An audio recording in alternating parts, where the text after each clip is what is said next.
Whatever the Supreme Court decides later this month, I think the lesson is absolutely clear. Obamacare is just flat busted. It just doesn't work. And no fix can change that fact. We're not talking about a ding or a dent or a fender bender or a flat tire. The whole law is a lemon. The answer is to repeal and replace this law with patient-centered reforms. And if the court rules against the administration, then millions of people will be stuck with a government-designed health insurance that they cannot afford. You know, what they're doing is picking out 4 words established by the state that appear 2 places in a 900-page bill and asking the court to disregard all of the history about our efforts. Why in the world the Congress would want to discriminate against some states and their uninsured over others? It makes no sense at all. And then what we have is really a historic moment where Chairman Paul Ryan is saying to that Supreme Court, please deny $52 million a month in federal tax relief to the people of Wisconsin because I have such an ideological commitment to destroy this president and his health care plan. He joined with 2 senators from Texas, Cruz and Cornyn, where they proposed to take away $206 million every month from Texas families.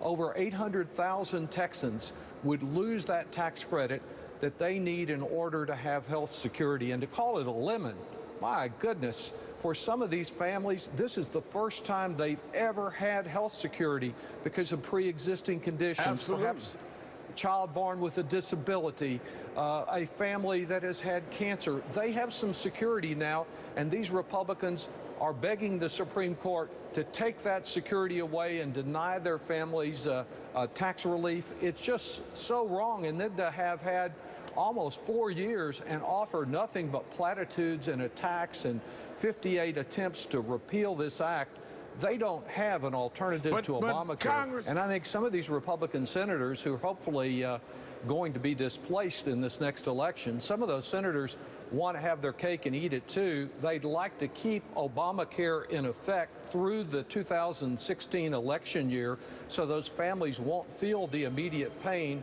while at the same time claiming that the Supreme Court is throwing out Obamacare. So they want to delay the pain and make the claim to their right-wing constituency that they prevented Obamacare. Hopefully the Supreme Court will come along and do the right thing and preserve health care security.